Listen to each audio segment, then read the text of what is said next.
मैं विनय कुमार सिंह नीतू ऑर्गेनिक स्वदेशी स्टोर का संचालक हूं। आज जो मेरा आगमन हुआ है मिर्ज़ापुर उत्तर प्रदेश का एक बहुत अच्छा शहर है और मेरा ये जन्म स्थान है।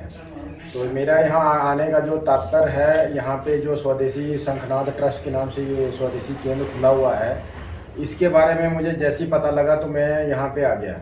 अब मेरे सामने जो शख्सियत की जिसकी मैं नाम लेना चाहता हूँ वो अनुज पांडे जी हैं, जो यहाँ के संचालक हैं और काफ़ी अच्छे से इस ट्रस्ट को वो चला रहे हैं। आइए जानने की कोशिश करते हैं कि ये ट्रस्ट वो कब से चला रहे हैं और यहाँ पे कौन कौन से उत्पादों की सूची है वो भी जानने की पूछ लेते हैं उनसे। आपका हमारे YouTube चैनल में स्वागत है। जय गौ माता, जय गोपाल 1983। जय गौ माता।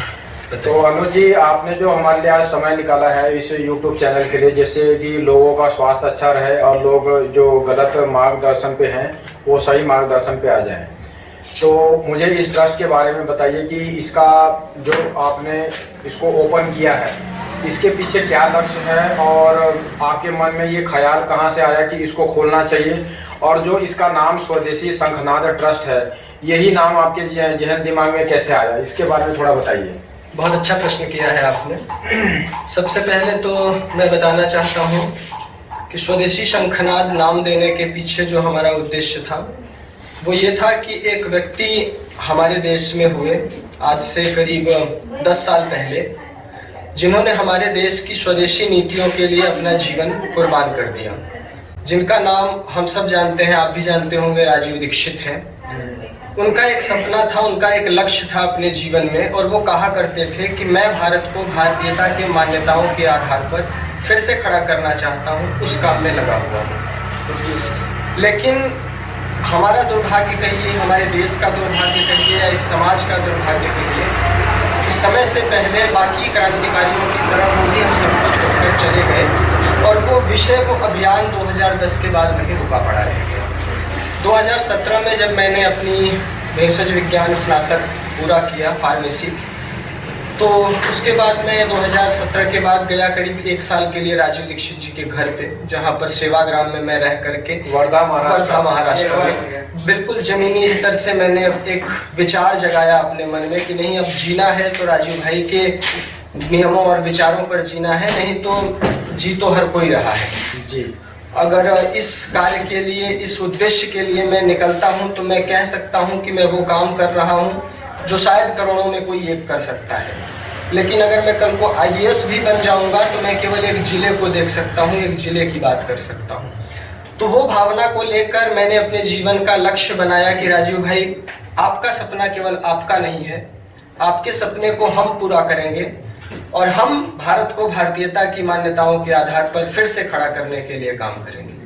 और वही काम हम करने के लिए इस अभियान को एक संगठित रूप देकर, संगठित नाम देकर स्वदेशी शंखनाद का बिगुल बजाया, क्योंकि स्वदेशी का तात्पर्य हम सब जानते हैं और शंखनाद का अर्थ है किसी चीज की शुरुआत करना, किसी चीज का शंखनाद करना जी। अभी थोड़ी देर पहले हम लोग आपस में बात कर रहे थे आपके साथ, आपने बताया कि कितना मल्टीनेशनल कॉर्पोरेट्स हमारे देश की लिक्विड पूंजी, जो कि मूल पूंजी है, उसको खींच करके ले जा रही है अपने देशों में, और हमारी दयनीय अवस्था और दयनीय होती चली जा रही है। तो उस वजह से वापस अगर हम सबको इस व्यवस्था में फिर से सुधार करते हुए भारत को सोने की चिड़िया की तरफ ले जाना है, तो फिर से भारत को आत्मनिर्भर तो आज बना है, स्वदेशी की तरफ बढ़ना पड़ेगा, सनातन की तरफ बढ़ना पड़ेगा।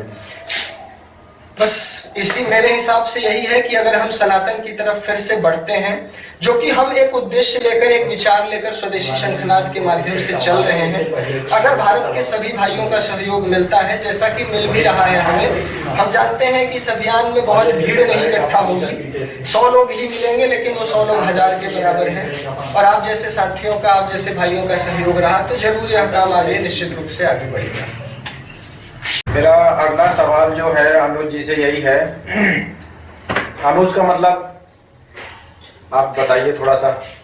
अनुज मैं का मतलब अक्सर लोगों को कहता हूँ, जब भी वीडियोस बनाता हूँ, जब भी किसी के पास जाता हूँ, कहीं सभाओं में बैठता हूँ, तो पहला संबोधन मेरा यही होता है कि आप सभी का छोटा भाई अनुज पांडे।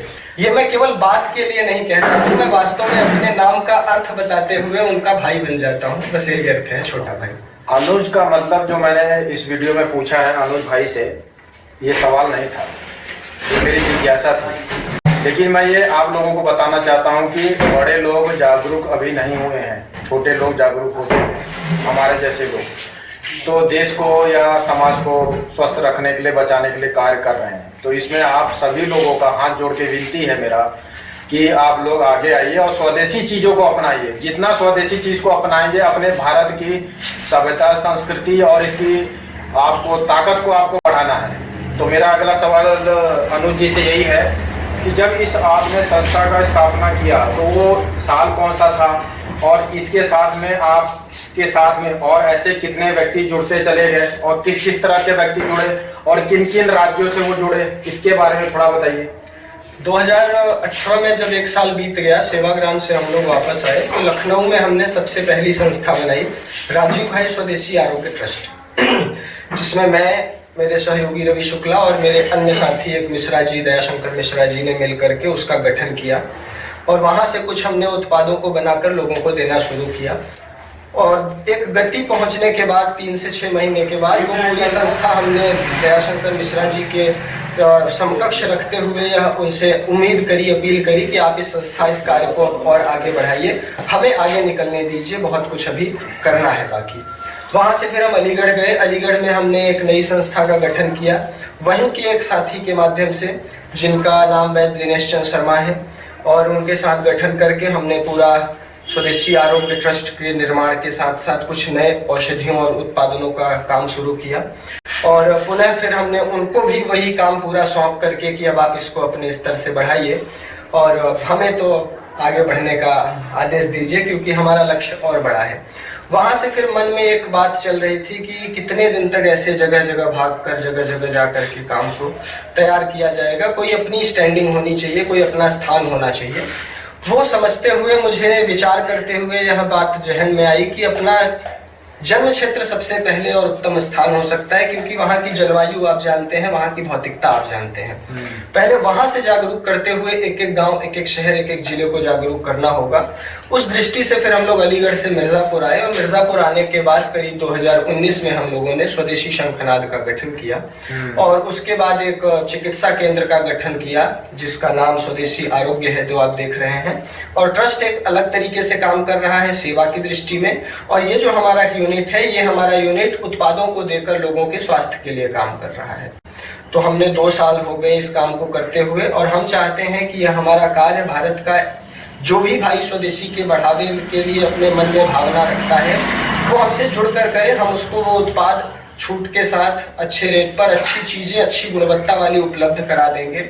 वो अपने अपने स्थान पर उन उत्पादों को देकर लोगों में एक स्वदेशी की भावना भी जागृत कर सकता है। और अपने पॉकेट के लिए, क्योंकि हम ये नहीं कहते हम आपको बहुत करोड़पति फिलहाल बना देंगे, लेकिन हाँ, उम्मीद जरूर है कि अगर हम जुड़े रहे तो लंबे समय में हम बहुत आगे जाएंगे। तो हम लोगों को एक रोजगार के माध्यम से जोड़ना चाहते हैं, ये हमारी इच्छा है इस केंद्र के माध्यम से। और स्वदेशी शंखनाद जो है, उसके हमने 5 मूल उद्देश्य रखे हैं: स्वास्थ्य, शिक्षा, कृषि, स्वरोजगार और पर्यावरण। क्योंकि यही किसी मानव जीवन के जीवन की भौतिक आवश्यकताएं, मूलतः आवश्यकताएं होती हैं। स्वास्थ्य चाहिए, शिक्षा चाहिए, कृषि चाहिए, स्वरोजगार चाहिए, और हमारा पर्यावरण ठीक होना चाहिए। इसी कार्य को हम आगे मंचों के माध्यम से बढ़ाना चाहते हैं। जैसे जैसे हमें उत्तम भाइयों का सहयोग और सुपात्र भाइयों का सहयोग मिलेगा, हम उनके माध्यम से उन मंचों की शुरुआत और शंखनाद करते चलेंगे। तो मेरा अगला सवाल अनुज जी से यही है कि जो उन्होंने बताया, स्वदेशी केंद्र जो 5 मूल तंत्र पे काम कर रहा है। पहला है स्वास्थ्य का, तो स्वास्थ्य को आप कैसे देखते हैं और किस तरह से आप मंच पर ही स्वास्थ्य का व्याख्यान देकर लोगों को उजागर कर रहे हैं, या इस केंद्र पे भी आप स्वास्थ्य का कुछ यहाँ पे शिविर लगाया जाता है, या किस तरह से किताब के जरिए आप स्वास्थ्य की तरफ आकर्षित कर रहे हैं, किस तरह से आप इसको कर रहे हैं पूरा? बहुत अच्छा प्रश्न है। देखिए, स्वास्थ्य में हम आयुर्वेद के माध्यम से हम आयुर्वेद प्रणाली को आगे बढ़ा रहे हैं, और आयुर्वेद प्रणाली में 2 प्रकार की चिकित्सा विधि बताई जाती है जी। समन और संशोधन। रोगों को शांत करना औषधियों के माध्यम से, और संशोधन क्रिया मतलब कोई विशेष पंचकर्मा थेरेपी करके उस दोष को बाहर निकाल के ठीक कर देना जी। तो ये दोनों पद्धतियों में से हम समन चिकित्सा, दवाओं के माध्यम से रोगों को शांत कर देना, यह तो ऑलरेडी कर ही रहे हैं जी। लेकिन आयुर्वेद के 2 सिद्धांत, जिसमें पहला है कि स्वस्थ शरीर के स्वास्थ्य की रक्षा हो, और दूसरा है रोगी शरीर से रोगों का हरण हो, मुक्ति हो। तो रोगी शरीर से रोगों का हरण हो या मुक्ति हो, उसके लिए हम शमन या संशोधन चिकित्सा पर काम कर रहे हैं। लेकिन स्वस्थ शरीर के स्वास्थ्य की रक्षा कैसे हो, यह एक बहुत बड़ा मूल प्रश्न। अब आपके इस प्रश्न को एक साइड में करके मैंने यहाँ ला दिया है। दवा तो ले सकते हैं, लेकिन स्वस्थ ही बने रहें, यह कैसे संभव है? और सालों साल तक बने रहे। तो आयुर्वेद के अंदर यह सीधे कहा गया है कि आयुषो संबंधी वेद आयुर्वेद, ऐसा शास्त्र, ऐसा ज्ञान जो आपके आयु का निर्देश करता हो, वह आयुर्वेद कहलाता है। तो आयुर्वेद हमारी आयु को बढ़ाने का काम करता है, और उसी के लिए 2 प्रकार की चिकित्सा प्रणाली होती है जो मैंने बताया। और अब आपके अगले प्रश्न का उत्तर मैं देता हूँ, जो आपने पूछा कैसे चिकित्सा पहुंचेगी। ये तो जो बीमार है उनको ठीक किया, जो ठीक है उनको ठीक रहने के लिए हमारे आयुर्वेद में उपदेश देने का प्रथा बताया गया है। एक बीमारी होती है जो व्यय साध्य होती है, पैसा दोगे व्यय करोगे तो ठीक रहोगे। एक बीमारी होती है जो संयम साध्य होती है, संयम करोगे साध्य हो जाओगे, बीमारी नहीं होगी, पैसा नहीं खर्चना है। तो आयुर्वेद में व्यय साध्य भी बताया गया है, संयम साध्य भी बताया गया है। संयम साध्य क्या है? शरीर के 3 आधार हमारे संयम साध्य की सबसे बड़ी सीढ़ी है। पहला है हमारे दोष, वात, पित्त और कफ। दूसरा है हमारी 7 धातुएं, रस, रक्त, मांस, मज्जा, मेद, अस्थि और शुक्र। और 3 है मल, पुरीस जिसको स्टूल कहते हैं, मूत्र, और श्वेत जिसको पसीना कहते हैं। इन 3 आधारों को बैलेंस करने की व्यवस्था अगर कोई व्यक्ति जान जाए तो फिर वह अपने स्वस्थ शरीर के स्वास्थ्य की सदैव रक्षा करते हुए 100 वर्ष तक निरोगी जीवन जी सकता है। और इसी ज्ञान को हमने अष्टांग आयुर्वेद नाम दिया, और अष्टांग आयुर्वेद के माध्यम से हम लोगों को उन्हीं का चिकित्सक बनाने का एक प्रयास कर रहे हैं, जो राजीव भाई कहा करते थे कि हर व्यक्ति अपनी चिकित्सा जब तक स्वयं नहीं करता तब तक भारत में या दुनिया में स्वास्थ्य देना संभव नहीं है। और आयुर्वेद आपको स्वयं का चिकित्सक बनाता है अपने सिद्धांतों के आधार पर, और उन्हीं सिद्धांतों को बताने के लिए हम अष्टांग आयुर्वेद की कक्षा चला रहे हैं, जो कक्षा 3 से 5 कक्षाओं में पूरी होती है।